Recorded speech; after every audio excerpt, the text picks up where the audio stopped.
Hello and welcome to episode 4. Last time we were tired, today I'm feeling a little bit more refreshed, so hopefully we won't have the same mistakes as last time, crashing out of every single session. Now we are here today in Emilia Romagna Grand Prix, which is so let's dive in and start off with the Perrerli hot lap. Maybe I'm not so awake after all. So after the brain struggle with words, we also struggled with the first trial of the Perrerli hot lap.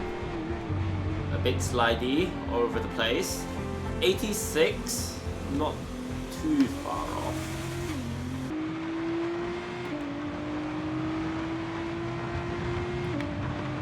The second time it was slightly better, but still not taking the optimal line.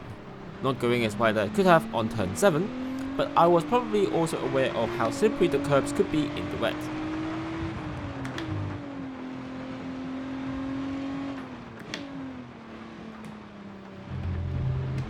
Also, that was a terrible line through turn 11 and 12, slowing it down a bit too much and running over the curb, and finally giving us a time of 89.45 with a bronze medal.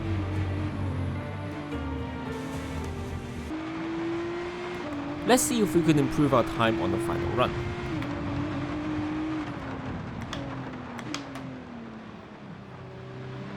Slightly better entry and exit on turn 7, but we just couldn't break in a straight line in the wet, so out of bounds we go. Nope. We were close to the silver, and having the racing line definitely helps because I know what I'm doing, kind of. Can't teach you how to drive, but it at least shows you a baseline of where you should brake and go, etc. So practice 1, the only practice we're going to get before qualifying, because this is a sprint weekend where we get practice, quali, practice, sprint, and then the race. Now it looks like the conditions are a bit mixed over the weekend, so it's going to be interesting to see how we're going to do, as this is our first time out in an F1 car when it's wet. I'm fully expecting chaos. Now Imola is a very technically challenging track. I've only ever driven it in GT cars on ACC, and even at those speeds I struggle with this track, so it's going to be interesting on how I'm going to cope in an F1 car. So with the rain and learning the circuit, there's going to be extra close calls, off tracks and spins, which we immediately rack up a couple of those during the first lap.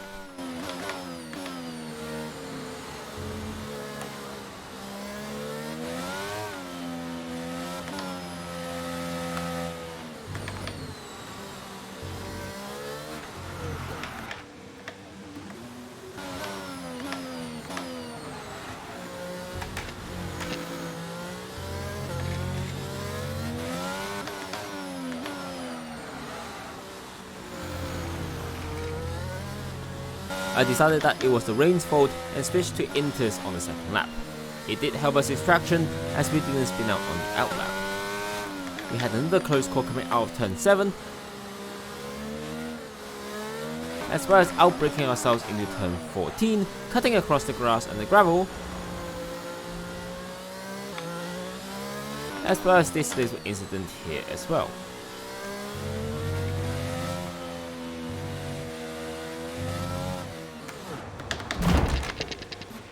Are you okay? That was a nasty hit. Turn the engine off and wait for the marshals.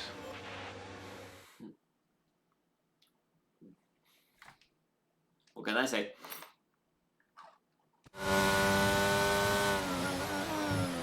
That really wasn't ideal. I got on the curb a bit too soon and too eagerly. Wasted a whole practice session as we crashed out on lap 3. The track probably wasn't even that wet to begin with. Was there anything I could have done? Maybe? I probably should drive a little bit slower when I'm not used to the track, car, and the rain. Okay, that was not a good start. The next session is a qualifying because this is a sprint weekend, so I am terrified.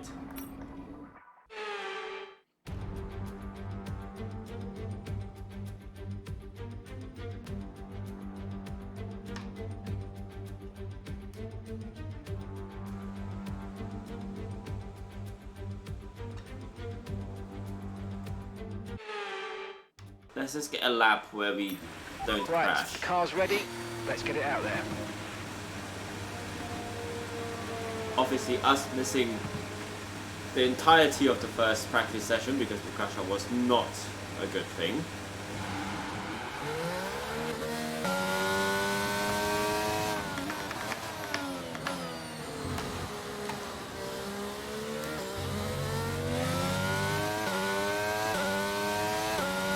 Okay, you've lost access to one of the gears. We've lost one of the gears due to a fault in the gearbox. Now it's kind of a weird thing that Codemaster did here, that they don't actually tell you which gear you lost, which an engineer in trackside will actually do, and it won't actually be a hard thing to code in. So we did manage to finish our first lap without issue, although not feeling confident at all due to the lack of practice. Our lap time being 1 minute 25.259. Excuse me.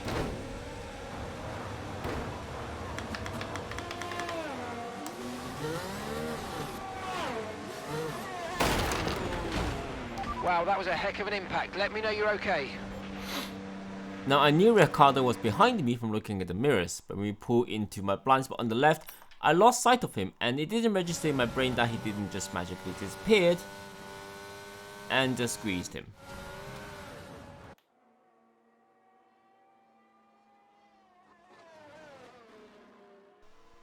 And the one with Stroll was just not paying enough attention to the minimap.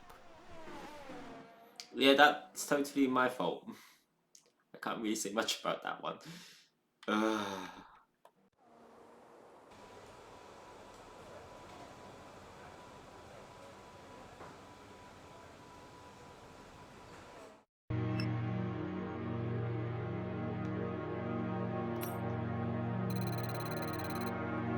How did I increase my driver claim? I thought you decrease if you crash into someone. I guess the difference there is I didn't actually get a warning for crashing. Practice 2 started better than practice 1. It didn't rain, so we managed to get some laps in. The gear issue came back again. That just jumped up without 5, didn't it? A mechanical issue means you've lost one of the gears, I'm afraid. Say again, you have lost access to one of the gears. But actually sometimes that can be a good thing, as it forces you to explore whether you can take a gear higher or lower, which could give you more speed. After those initial laps, I jumped onto the race strategy program, but unsurprisingly, we're too slow. Our fastest time still 3 seconds too slow for the target time.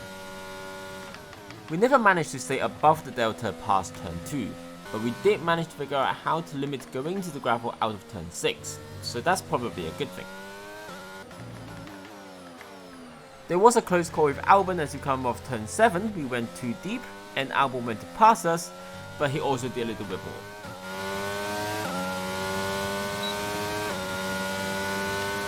Okay, that's the test over, but I'm afraid we didn't get what we needed. We're going to have to run it again. Tyre management next. Over the next 3 laps, and the tyre wear was all over the place. We had 2 good ones and then a bad run, but we were too slow again, so none of those actually mattered. Interestingly, I noticed that the target lap time was actually faster than the racetrack view, which I guess makes sense. We want to conserve tyre wear during the race, but also minimize the tyre wear when we're trying to drive fast. Okay, we haven't hit our program targets. Come in and take a look at the data, and if we have time, we'll rerun the program. Oops, did I say I figured out how to not get into gravel at turn 6? Nope. You're pushing too hard. It's causing your gearbox to take increased wear. Just be careful. I guess I am leaving the rest a bit high, but also if this was the real world, then all the crashes would have resulted in like a gazillion gearboxes. Stopping this lap. We didn't get the data we needed on that run. You might want to give it another go. We did manage to get a personal best in qualifying simulation, but we're still 3.75 seconds too slow for what the team wants. Although I have no idea why I'm running qualifying simulation after qualifying.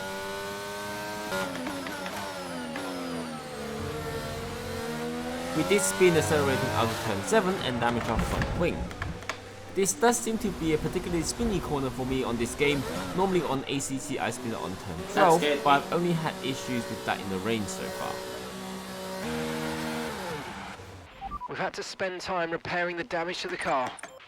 Luckily, the damage was minimal and quickly rectified with just a quick front wing change in mid. A terrible second attempt, tanking the Delta by turn 3 and overcooking the brakes going into second to last corner. And luckily there was a gravel trap there and we could get back out as well as not damaging the underbody as we mowed along, which could take us a lot longer to prepare. Come into the pits at the end of this lap.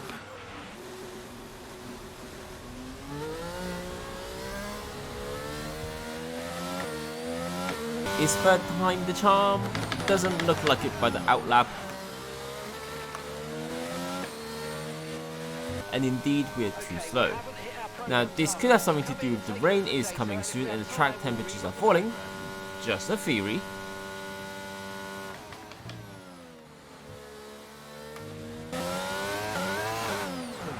We also went off track after the chicane, spun out and destroyed our second front wing. Now, this time unfortunately we also have floor damage, so it took 12 minutes out of our session. Car repairs have set us back a little. The rain finally did come, so I put on some inters just to get used to traffic in the wet. We did spun out on turn 7 again, but that's nothing new to us.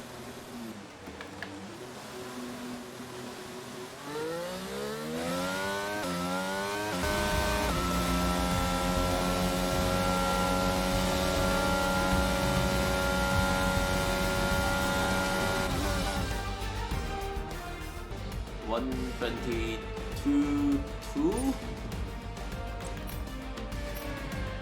There's a 1:19.7. 4, 2, 3 seconds.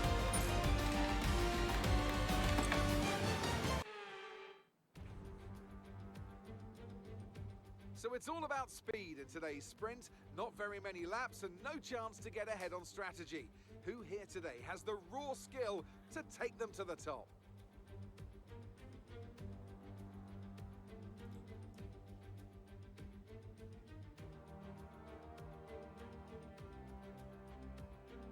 Oh, is he not talking in here? In the sprint race? Right, skip then. Let's run you through the driver grid order for today's exciting sprint. It's Sergio Perez on pole today. The engineer, Verstappen. 15th. Daniel Ricciardo.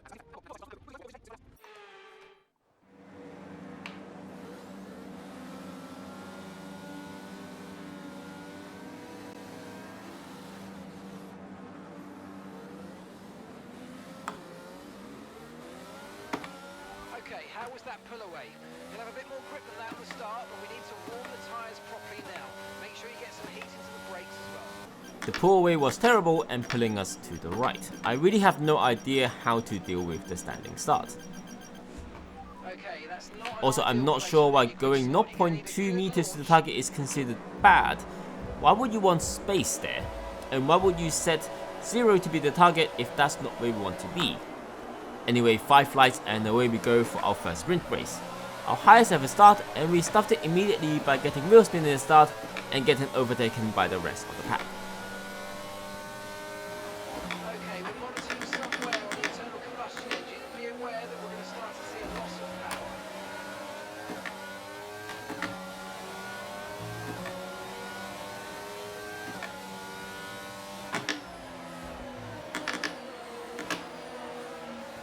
Here is me looking at my slow-mo for no reason. Out of turn 7, Max has contact and was out of the race, and we capitalized that, cheekily climbing over the stop traffic just before the yellow flag comes out and we couldn't do any more overtaking. A mechanical issue means you've lost one of the gears, I'm afraid. Say again, you have lost access to one of the gears. That was gear 2. That was annoying. We do have some issues with keeping in touch with the safety car queue. We can catch up on the corners, but we can't seem to accelerate with the pack out of the corner.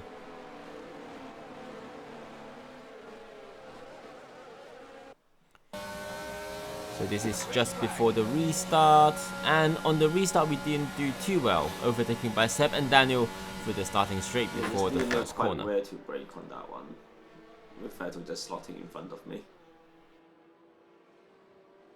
Getting a bit bouncy out of turn 3.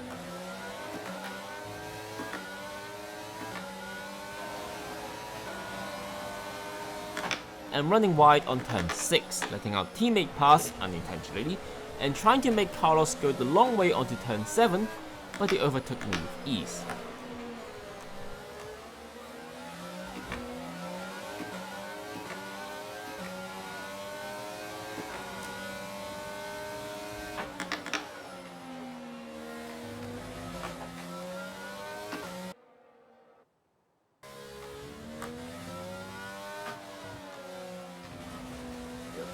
Too deep in the gravel, spin, and nearly destroyed it. Like Brown Stroll did earlier this race.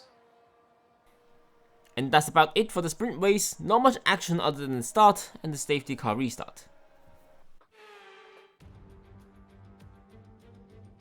Hello there and welcome back to Imola, home circuit of the Scuderia Ferrari.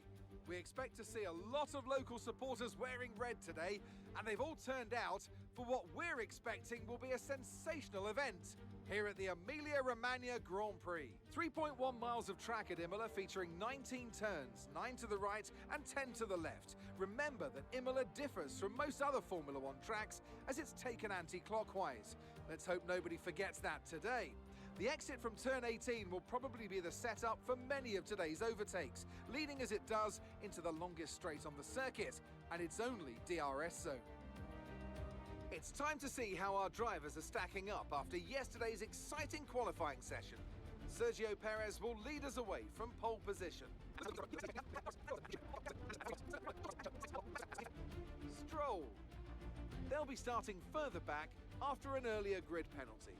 And the engineer. It's almost time for those 5 red lights to go out then. Let's see who can prevail today. So, after being last from the sprint race, I decided it was probably time to replace that gearbox and some of the other things that were giving us issues, as we are last already, so giving me another 22 place grid penalty doesn't really matter. But apparently I didn't swap out all of the components that needed swapping out. Right, let's get the car up to temperature on this lap, please. We're learning the gears, so let's go through them all if you can. Practice start for the formation lap, we pulled to the left, and I definitely overshot my parking spot this time at the grid slot. Ooh, too far.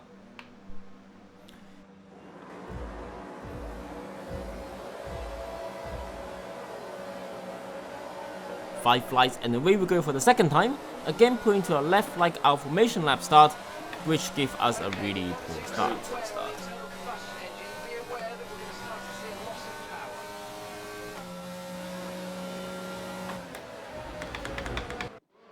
Big send and can't see what's happening. Essentially, I sent it too deep, bumped Stroll and spun myself out in dramatic fashion.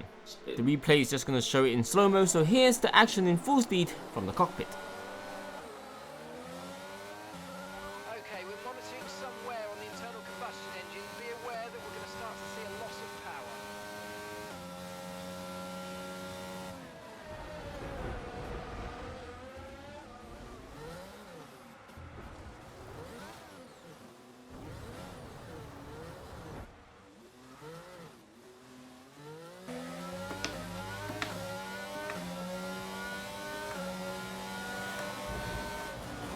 Yeah, definitely pushed him too wide. That wasn't good. Whoops. No.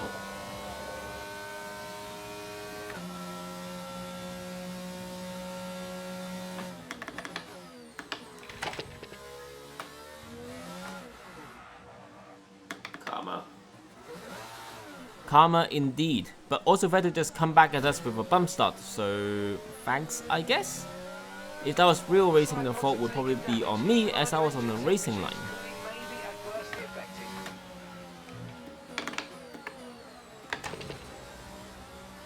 Finally, me running wide at turn 6 ended the struggle between us two.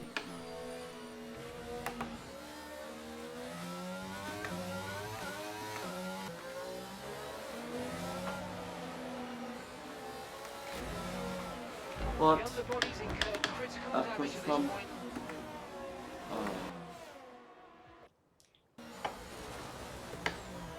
Spin. A couple more snippets of what happened Near miss. during the race. Couple of near miss.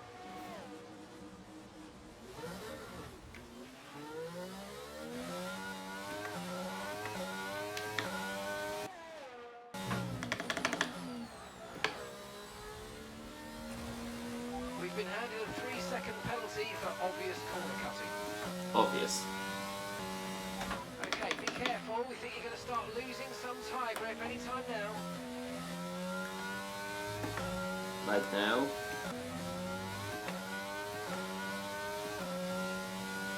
Am I gonna get that twice? It's painful.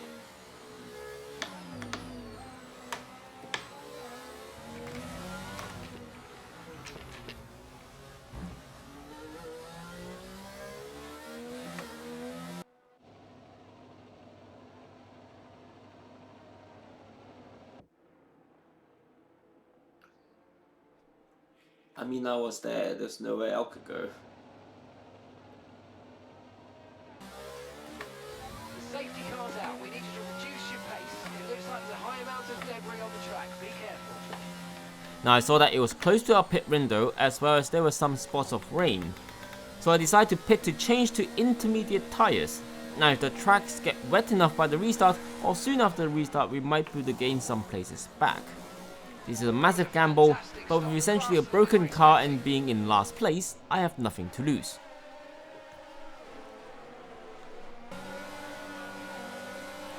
Unfortunately for us, we did change too early. The track was nowhere near wet enough, so us being on the wrong tires meant the rest can just take us pretty easily on the restart.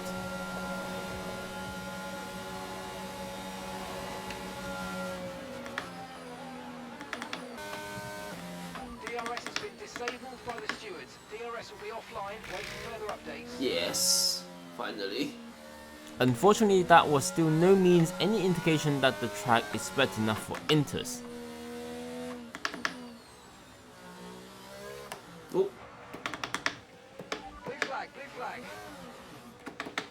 And it wasn't until 4 laps later that I saw Norris pitting for inters, meaning that I was 5 laps too early for inters from the safety car restart.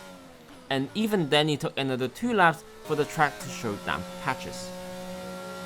The turbochargers on its last legs. Let's try to keep mileage on it to a minimum.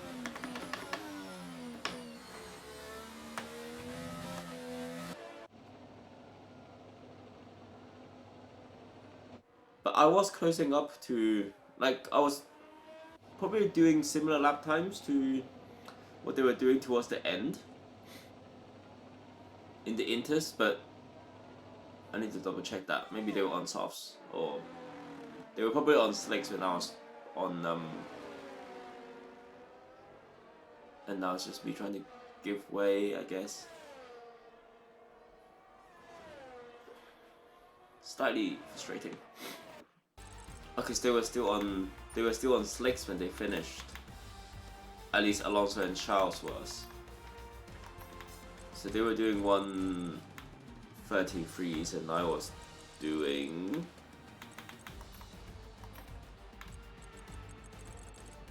1:33, so it takes them to be on the wrong tire for me to match up to their speed. Well, that was a terrible performance from my end. I couldn't count the amount of times I spun out during the race and practice, the contacts and the off tracks which damaged the car, not taking care of the components and left them in the car for too long, as well as not having enough experience in the wet in an F1 car. I was trying to be clever with the strategy, but now we know to wait until the track is damp enough before switching to inters. Let's also remember to change this so we don't forget, because I will forget.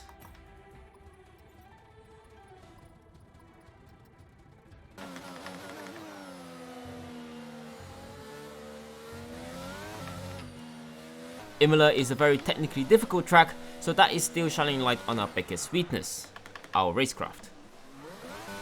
That's it from me today. It wasn't until looking back at the video you can see how defeated I am from this race. Also apologies for the slow upload, IRL stuff has been going crazier lately. As usual, check out my videos on other hobbies, as well as my piano and flute tutorial series, and I'll see you on the next video on Master of None. Bye!